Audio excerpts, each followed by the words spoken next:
Hey guys, welcome to my channel. My name is Kenisha. You can call me Kenny. I think that's a little bit easier to remember. This is my channel, and this is my maybe third or fourth attempt at starting a channel, but it's about never giving up. So here we are. This is going to be a little different though. So I am going to still do vlogging, but I think the main focus for this channel is going to be sit down and talk. Almost like a video podcast, just sitting down, talking, relating about topics that we deal with every single day, and just kind of making it a safe space for people to come in and talk about their issues that might be relatable to the video, or just, like a little community. So that's why I'm here.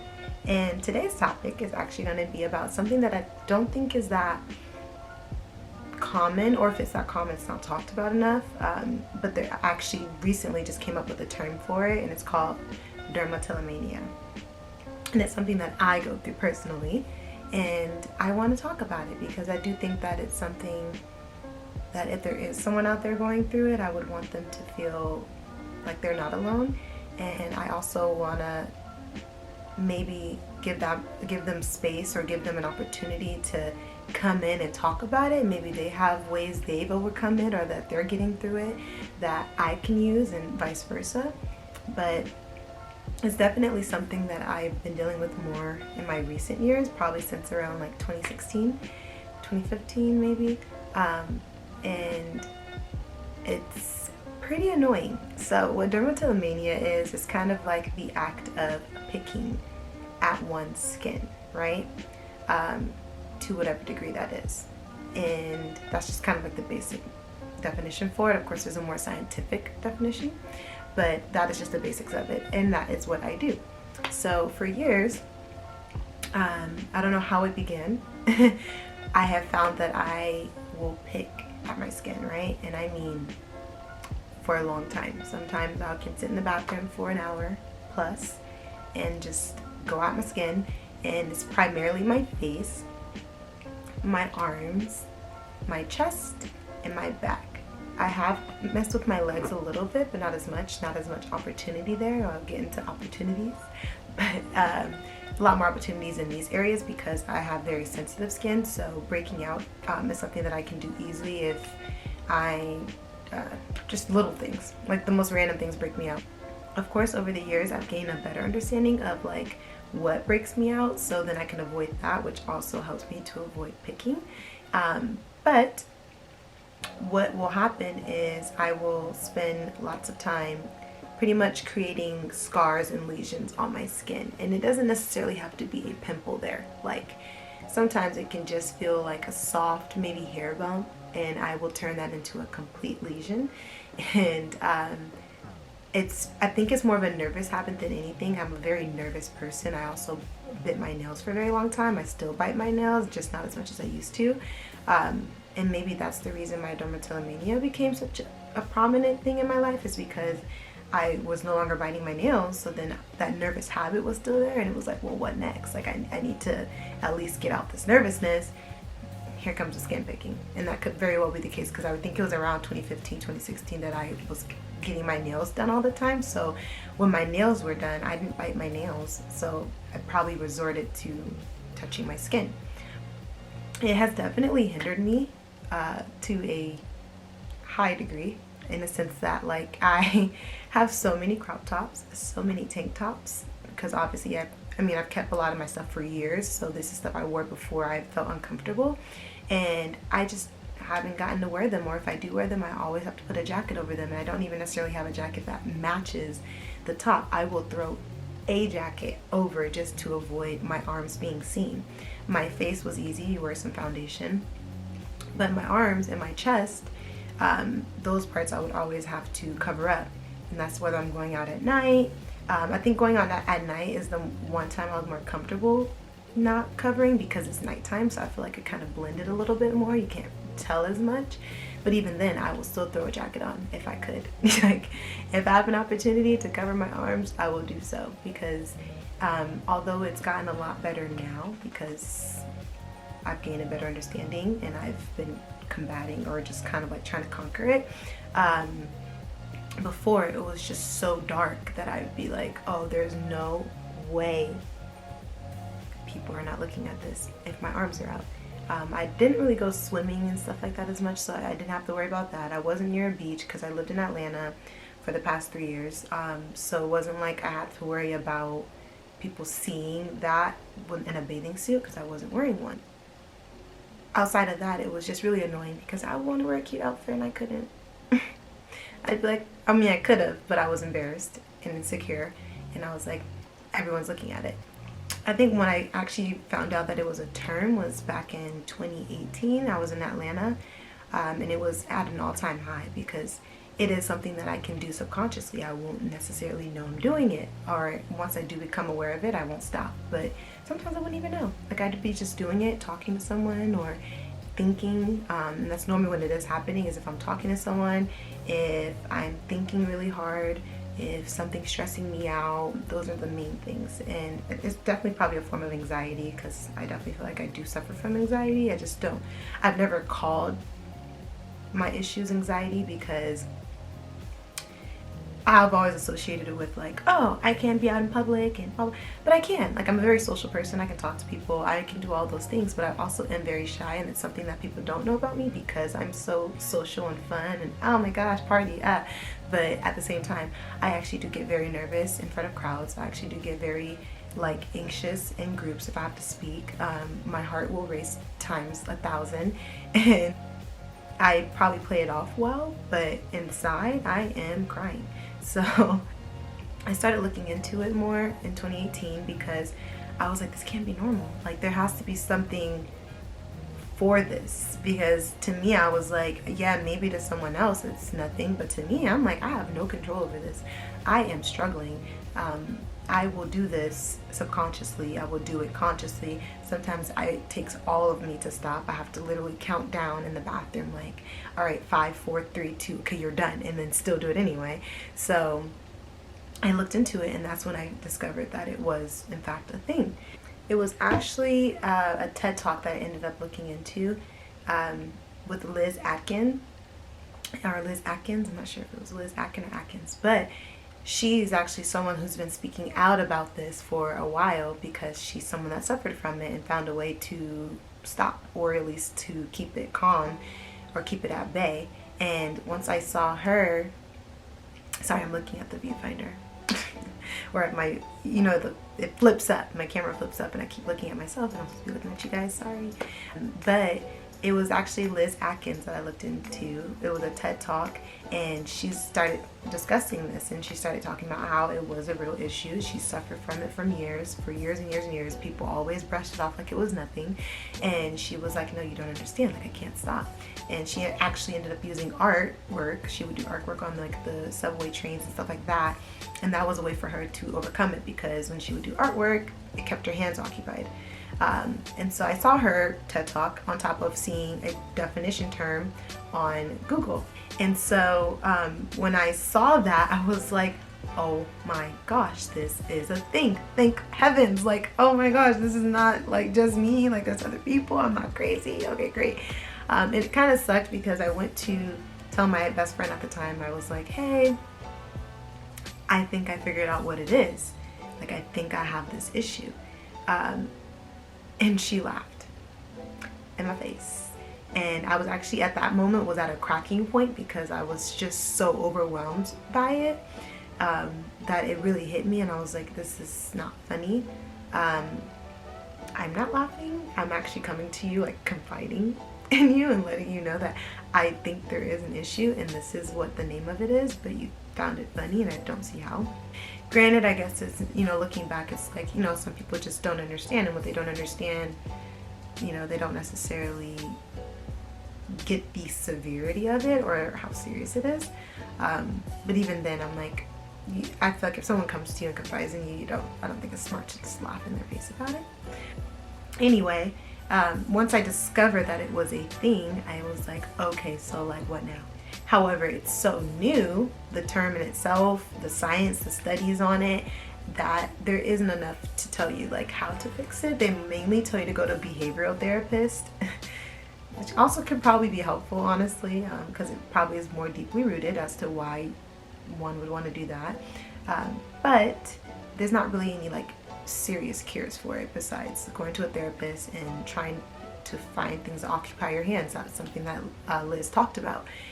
I've tried things to try to occupy my hands, and I don't think that's necessarily been helpful for me.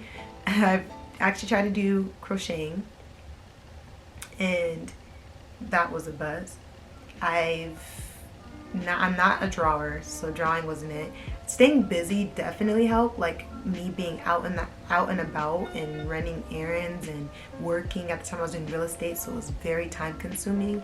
Those things can kind of help because I don't necessarily do it when I'm out in public because I think I'm way more consciously aware, and I also will have coverings on. But that would help, is being busy. Other than that, as soon as I got home and that cardigan came off, it was go time. And where it has led me to a point where I just don't feel comfortable with myself. It's embarrassing. I've had people, when I tell them or if I mention it to someone, they'd be like, I never even noticed. Like, what? You're so pretty. I never even saw it on you. One, I think that is because I always cover everything up. I'd have my foundation on, my cardigans. I'm like, yeah, what is there for you to see, really? You probably saw a few scars here and there and thought maybe she just had a little bit of acne scar. But it was actually, once I realized, I'm like, okay, there's no way you're not seeing this unless you're just completely oblivious, was I actually had a hookup last year. And he mentioned it. And that struck a chord. I was like, oh, this is awkward. After we were done, I went to take a shower and he decided to like watch me shower. And as I'm showering, he's like, yeah, I wanted to ask you, like what is this? Because it was on my chest really badly at the time. I had like a lot of chest scars, and like they were very dark, and he was like, yeah, what is that? And I was like, well, like I have really bad breakouts. I didn't tell him the picking part. I was just like, I just had bad breakouts, and that's what it is. And he's like, oh, okay. And I was wondering, it doesn't change anything. I just was like curious. And no, it maybe not change anything for them, but for me, I was like, oh wow, you can absolutely see this. Oh, ew. So that's when I became determined to stop it. I was like, all right, so what do we have to do here? And that's been my journey since then. So what I've been doing is, I don't even know if I've been consciously making efforts in that way. I know one of the things is if I acknowledge that I'm doing it, I will try and stop. I'll be like, okay, can you just stop? I'll like maybe rub my area versus scratch it. So like if I start scratching, I'll like rub it to try and like smooth that out, like trying to just like ease my way out of it. I've had my friends kind of be a great support in that, of being that they see me do it, like, hey, stop, don't do that, hey, stop. I'm like, all right, cool. I think another thing is just taking better care of my skin, being more aware of the products I use and stuff like that that could possibly break me out. Now, it doesn't completely stop me, because the thing with dermatillomania is there doesn't have to necessarily be something there. And if it is, it can be very small, like a hair bump, where like a hair bump is tiny. It's not going to really do anything. It doesn't necessarily have anything under it besides hair. Yet I will find a way to literally scratch it until it is bleeding or until it enlarges. And then once the scar heals, and this is where it gets bad, is like when the scar will heal, I will then pick at that scar. And then when that scar heals, I will pick at that scar. And I think which Liz was actually getting at, which I definitely related to, is itching for it to be smooth again. Like you want it to be so smooth again that you just keep going at it, heals, go at it again until it's smooth. But now that it's smooth, the only reason is because it's now a dark scar. A deep, dark scar. And it takes a very long time to heal. I've tried every remedy. I've tried lemon, I've tried apple cider vinegar, tea tree oil, I've tried like creams, I've tried Ambi, I've tried a lot. I've tried everything to try to get rid of it. They all definitely work. It's just the consistency of having to do it, especially because they're everywhere. So it's like, do you really want to apply lemon all over your body? Do you really want to apply apple cider vinegar everywhere? No. And then I was at one point doing it with a Q-tip. Could you imagine taking a Q-tip in tapping every single scar. Now, the only thing about the only underlining healing thing I think about tapping it with the Q-tips is it made you realize how much damage you were doing. It's like, crap, I've been literally poking at about 40 scars now. Like, whoa there. And it's pretty frustrating. But more recently, I think I've gotten a lot better, mainly because I've simplified my products. I'm now down to a bar soap. That's all I put on my face. It's I forgot what brand it is, but it's like a natural soap with like 4 ingredients. That's all I put on my face now, along with witch hazel and shea butter and tea tree oil. That's it. That's all I put on my face. No extra products, no extra ingredients, none of that. And I think that's definitely helped with my skin's irritation, because I think my skin became so dependent on the things I was using that when I didn't wash my face at night, you know, you forget, go to sleep, or you go out and party or anything like that. If I would forget, then that would be the result, is I would end up with some type of like whatever that would give me opportunity to then pick at my face. So that's one thing that's really been helping, is just starting a new wave of products that are less aggressive, and return helping me not break out. Another thing is just not doing it. And it's crazy because that's what everyone will tell you when you tell them you have an issue, is like, just don't do it. And you're like, what? Like, bye. But really it comes down like, just don't do it. Like, I'll go in the bathroom, and now I can't say I don't pick at my face. I definitely still pick at my face. I even have 2 fresh ones on my chin, because I do get this reoccurring bump on my chin every year, and it's like, oh, it's pick month. Like, as soon as that bump comes in, it's time to go. And what sucks is if I do start on one, then my skin, I just start to feel like, oh, there's another opportunity, and here's another opportunity, and then you get the scarring. But ultimately, I've just been stopped. Literally, I've just been like, no. But yeah, so it's something that I definitely wanted to come on here and talk about, because I think it is okay to have problems. It's okay to have issues. It's okay to feel like you're alone in a situation. It's okay to take years to figure it out. It took me 4 or 5 years to be like, okay, do you want clear skin or no? Do you want to wear your tank tops confidently or no? It wasn't until like a couple months ago that I started doing that. I wore this tank top purposely out of confidence, out of like, I'm going to wear this. And I actually have a friend to thank for that, my friend Q. She actually pushed me to do it, because she was like, dude, like, just wear it, like, just like let it out. Like, first of all, I don't really notice as much, and second, like, why freaking not? Like, who cares, you know? And I was like, you know what, you're right, because I'm already someone who is like, I don't care what people think, but then that's like my biggest insecurity, you know? So more recently I've been like, boom, let it out, have my arms out, yeah, whatever, don't care. And it was crazy because the first day I did it, it was really, and like, I'm someone that's like really huge on like the universe and science and all that stuff. Well, I'm sure there'll be a video about it. But the first day that I wore my tank top out, someone walked up to me and was like, wow, you're really beautiful. And I was like, really? Like, I'm gonna cry. And it really hit me, because I was like, oh, you're not looking at my arms that are covered in scars? No? Like my shoulders? You don't care? Like, I'm beautiful? And you don't realize how insecure you are until you have moments like that, and you're like, oh, dang. So yeah, it's definitely something I'm still working on. I'm still overcoming. If you're someone that is experiencing that, definitely comment below. Feel free to message me on Instagram, _Kenny Lee.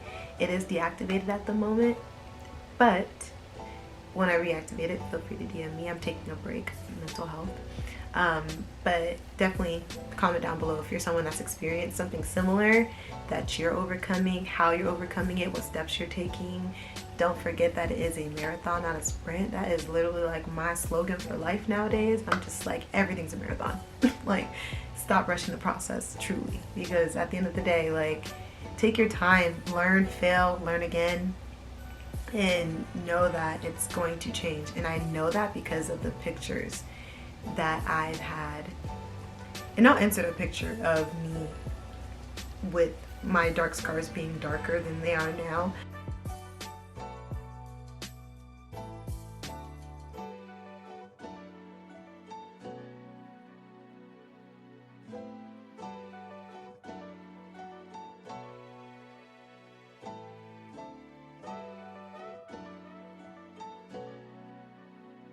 Now I'm purposely not wearing foundation so that you can see my skin. You probably can't tell. Let me actually get closer to the camera. But they're healing. But you see even like that one under my skin, fresh one, picking. My shoulder. Again, getting better every day. But it's still a journey. I think the best part is just being more confident about it now. I think being more confident about it now makes me feel better about it overall. Like not caring to wear tank tops and stuff definitely makes me feel better. And then it makes you more motivated to stop because you're like, well, now I'm wearing tank tops. I definitely don't want no new scars, you know, so. But yeah, I just wanted to come on here and kind of relate to you guys. And that's my first video. I hope you guys enjoy watching me ramble. I hope it actually resonated with someone and there's someone experiencing what I'm experiencing and they know they're not alone, and you can comment down below and talk to me. I would love to talk to you. I would love to hear your tips. And yeah, stay tuned for my next video. Who knows what the topic may be, you'll see. But this was fun. I enjoy talking about it. I think it's a good start, truly. But I do appreciate you guys for watching, and I hope you have a wonderful, wonderful day, and stay beautiful. Bye.